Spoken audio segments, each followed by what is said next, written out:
नाजरीन, आपको बताएं कि 3 ख्वाजा सराओं का बहीमाना कत्ल। सुपर हाईवे उस्मानिया रेस्टोरेंट के करीब से ख्वाजा सराओं की गोली लगी लाशें मिली हैं। वज़ीर आला सिंध ने वाक़े का नोटिस ले लिया है। IG पुलिस को कातिलों की फौरी गिरफ्तारी के अहकामात भी जारी कर दिए गए हैं।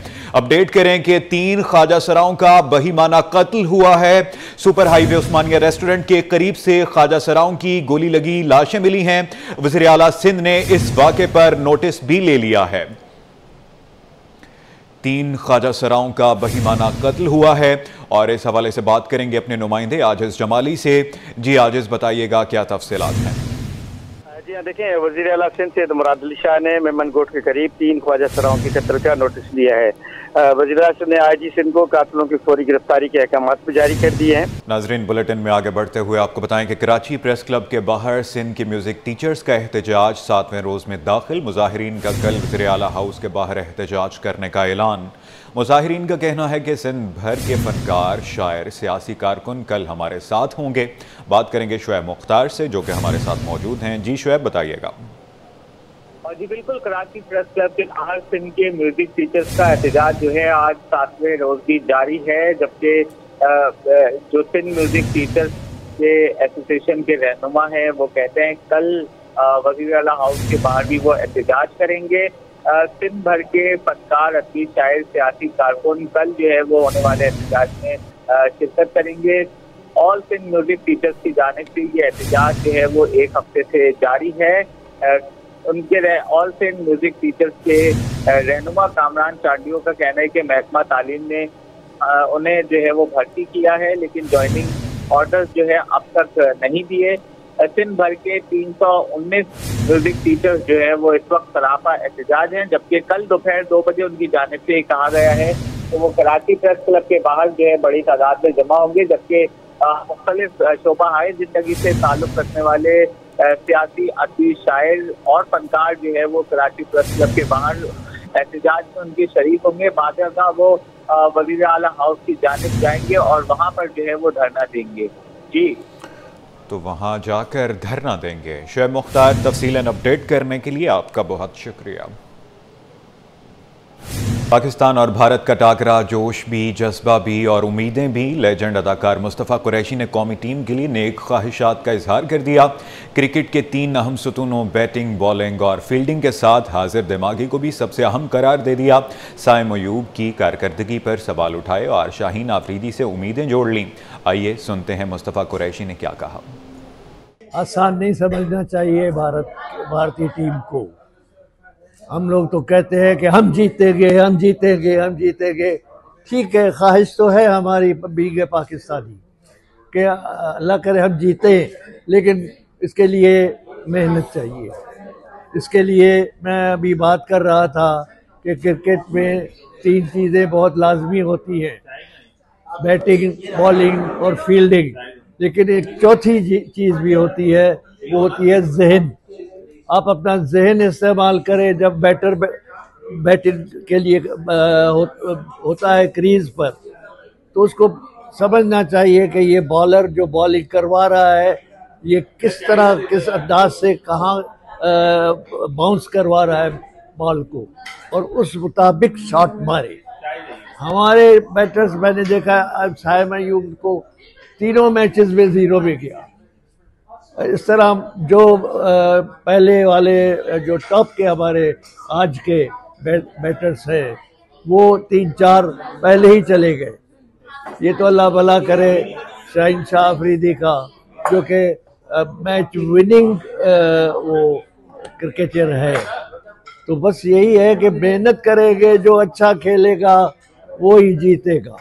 हम ये नहीं कह सकते जो मुबस्सिर जो तबसरे करते हैं ना कि हम ही जीतेंगे, हम ही अल्लाह करे जीते, लेकिन ऐसा नहीं है। जो अच्छा जीतेगा वो जीतेगा। क्रिकेट का मैदान, जज्बा आसमान पर, शोबे सितारे भी कौमी टीम के लिए दुआगो हैं। किसी ने हिकमत अमली को कामयाबी की कुंजी करार दिया तो किसी ने नौजवान खिलाड़ियों की हौसला अफजाई पर जोर दिया। साइम अयूब पर एतमाद, शाहीन से उम्मीदें, सबका एक ही पैगाम, खेल को जंग नहीं जज्बे और हौसले का मैदान बनाएं। आइए सुनते हैं शोबे से वाबस्ता नामवर शख्सियात का कौमी टीम के लिए पैगाम। इसलिए किसी का भी जीतना उस दिन जो अच्छा खेले मुमकिन है। पाकिस्तान की टीम वर्ल्ड चैंपियन रही है, अभी तक है। बहुत ज्यादा चेंजेस आई, शायद उसकी वजह से थोड़ा बुरा खेल रही है, लेकिन बच्चे ओमान की टीम से कॉन्फिडेंस लें और ये देखें कि दुनिया चलती रहती है, तरक्की दर तरक्की, तो घबराए बगैर। गेम में न जज्बात ना और कोई चीज, उस दिन ध्यान से बॉल को खेलना पड़ता है और खेलने का मतलब है दिल से खेलना पड़ता है। तो खिलाड़ी अगर अच्छा खेलेगा तो सवाल ही नहीं, मैं हारे। बेस्ट ऑफ लक कहना चाहेंगे इंशाल्लाह। नए लड़के हैं, सब सपोर्ट करना चाहिए, सबको चांस मिला है बहुत सालों, इनको भी देना चाहिए, थोड़ा सा देखना चाहिए। देखिए मैं बस ये कहना चाहूंगा कि प्रेशर को साइड पे करें, क्रिकेट को क्रिकेट की तरह देखें भी और खेलें भी। हम बहुत ज्यादा प्रेशर ले लेते हैं और उम्मीद करते हैं कि ये मैच पिछले मैच से ज्यादा अच्छा होगा। अल्लाह मियां करे कि मैच हम जीतें। और अब तो नए लोग हैं, उसमें पुराने लोगों की याद आती है कि भाई वो भी होने चाहिए थे, लेकिन कोई बात नहीं, हमारे नए बच्चे जो खेल रहे हैं अल्लाह ताला उन्हें कामयाबी दे, बहुत हौसले से खेल रहे हैं इंशाल्लाह। और ये खेल है, खेल में एक जीतता है एक हारता है, ये कोई बड़ा इशू नहीं है जिसे बना लेते। कोई जंग में तो हारे है ना, बस खत्म हो गई बात। गैस चोरों के खिलाफ सुई सदरन का ऑपरेशन गिरफ्त जारी है। यारगोट फेज 2 में ऑपरेशन के दौरान 450 घरों के गैर कानूनी गैस कनेक्शन मुनक़ता कर दिए गए। बात करेंगे बसीम इफ्तिखार से। जी बसीम, बताइएगा। आज बिल्कुल SSGC की जानिब से गैस चोरों के खिलाफ कार्रवाई को सिलसिला जारी है और इन्हीं कार्रवाई को सिलसिले में जो यार मोहम्मद गोट फेज 2 में भी ऑपरेशन किया जा रहा है। हमारे साथ मौजूद है सुई सदन के तर्जुमान सलमान साहब। सलमान सिद्दीकी साहब, क्या कहेंगे इस पूरी ऑपरेशन के हवाले से हमें जरा? बिस्मिल्लाहिर्रहमानिर्रहीम। देखिए जी, सुई सदन गैस कंपनी में जो counter gas theft operation department है, उसका मैंडेट ही है कि जीरो टॉलरेंस है गैस चोरी के खिलाफ और एक भरपूर मुहिम उसने जारी रखी हुई है पूरे सिंध और बलूचिस्तान में। तो उसी का मुहिम का ये हिस्सा है जहां ग्रैंड ऑपरेशन आज किया जा रहा है। ये मली टाउन की एक बहुत बड़ी विसिनिटी है। इस वक्त हम जहां खड़े हैं वो यार मोहम्मद गोट है फेज 2। वो मेरे अकब में अगर आप देखेंगे तो ये आबादी है और इस आबादी के अंदर अभी हमने यहाँ पे 450 डिस्कनेक्शंस किए हैं। ये आबादी के अंदर जो है खैबर सिटी और मदीना कॉलोनी भी शामिल है, ये इसका मेजर एरिया। इसके बाद हमारे 2 फेजेज और हैं, वो 2 फेजेज हम जाएंगे यहाँ पे समूह गोट पे जो कि नदी के उस तरफ उस पार है, और समर गार्डन पे जाएंगे। उसके अंदर जो समूह गोट है वहाँ 1000 घर हम डिस्कनेक्ट करेंगे और जो समर गार्डन है वो तकरीबन 600 घर करेंगे, जिसमें न्यू चिराग कॉलोनी भी शामिल है। तो ये सारा जो ऑपरेशन किया जा रहा है, ये हमारी जो मेन सीधी गोट से जो TBS है वहां से जो 20 इंच की लाइन है उस पर गैर कानूनी तौर पे ये 2 इंच का क्लिप एक देखा था, आपने देखा था, कवर किया। ये 2 इंच का क्लिप था जिसके ये फीड कर रहा था। ये जो लाइन है पूरी कोरंगी इंडस्ट्रियल और लांडी इंडस्ट्रियल एरिया को कवर करती है। तो वहां से गैर कानूनी तौर पर क्लिप लगाया गया और जिन 3 आबादियों को मैंने आपको बताया उसके दौरान ये इनसे एक माफिया सरगर्म हुआ है जो इस तरह के कारनामे करता है।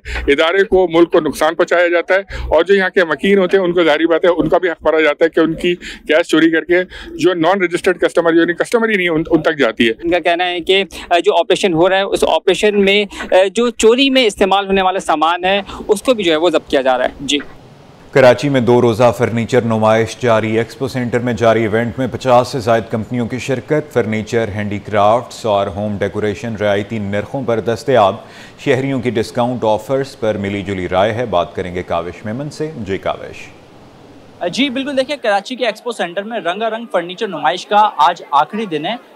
मुख्तलिफ कंपनीज ये दावा कर रही हैं कि वो डिस्काउंट ऑफर कर रही हैं फर्नीचर पर। क्या हकीकी मायने में आवाम को डिस्काउंट मिल रहा है? मेरे साथ एक शहरी मौजूद है, उनसे बात करते हैं। बताइएगा, आपने विजिट किया नुमाइश का, डिस्काउंट है? सर डिस्काउंट बिल्कुल भी इतना मुझे फ़र्क महसूस नहीं हुआ जितना होना चाहिए। और दरअसल बात ये है कि अब हम तो तकरीबन मैं पूरा घूम के आया हूँ और तकरीबन डिस्काउंट 40+ कह रहे हैं, लेकिन है ही नहीं 40 तक, तकरीबन रेट वही है। मार्केट के लिए थोड़ा बहुत वो कर रहे हैं लेकिन डिस्काउंट वो नहीं है जो होना चाहिए था। बाकी ये है कि चीज़ें अच्छी पड़ी हुई हैं और फर्नीचर अच्छा है, लेकिन डिस्काउंट के लिए जितना बोला गया था वो है ही नहीं यहाँ पर। दीदा से फर्नीचर यहाँ पर मौजूद है, लेकिन जो शहरी हैं वो ये दावा कर रहे हैं कि जो कंपनीज ने कहा था कि डिस्काउंट ऑफर किया जा रहा है, आवाम को डिस्काउंट दिया जाएगा, मार्केट जो रेट है उससे सस्ती चीज़ें यहाँ पे मैसर आएंगी। कुछ लोग कह रहे हैं कि ये अच्छी नुमाइश है, एक ही छत तले हर चीज़ मैसर है, लेकिन साथ ही साथ कुछ लोग ऐसे भी हैं जो कह रहे हैं कि एक्चुअली जो डिस्काउंट होना चाहिए वो नहीं है और तकरीबन मार्केट के रेट पर यहाँ पर चीज़ें मैसर हैं। वकला बरादरी की वीकेंड पर बड़ी बैठक। सिंध बार काउंसिल के उम्मीदवारों समेत वकला बरादरी की बड़ी तादाद की शिरकत और खुसूसी दावत का एहतमाम भी किया गया। शायान अली की रिपोर्ट में देखिए। Sindh bar council district east के उम्मीदवार एडवोकेट वकार आलम अब्बासी की जानिब से वकला बरादरी के एजाज में खुसूसी एशाइया। एडवोकेट वकार आलम अब्बासी ने माजी की तरह मुस्तकबिल में वकला बरादरी के लिए काम करने और दरपेश मसाइल को दूर करने की यकीन दहानी करवाई और कहा, आज की बैठक का मकसद सब वकला बरादरी का एका बरकरार रखना है। हमें सिंध बार के अंदर बाय लॉज पे बहुत ज़रूरी काम करना है और उस बाय लॉज में जो सबसे टॉप प्रायोरिटी है, मैं ये समझता हूँ कि वो ये है कि हम यंग जनरेशन की बात तो करते हैं, लेकिन उनको हम इस प्रोफेशनल पॉलिटिक्स में कितनी अपॉर्चुनिटी देते हैं ये आप तमाम दोस्त जानते हैं। जबकि वकला बरादरी ने भी वकार आलम अब्बासी पर भरोसे के साथ उम्मीदें जोड़ दी।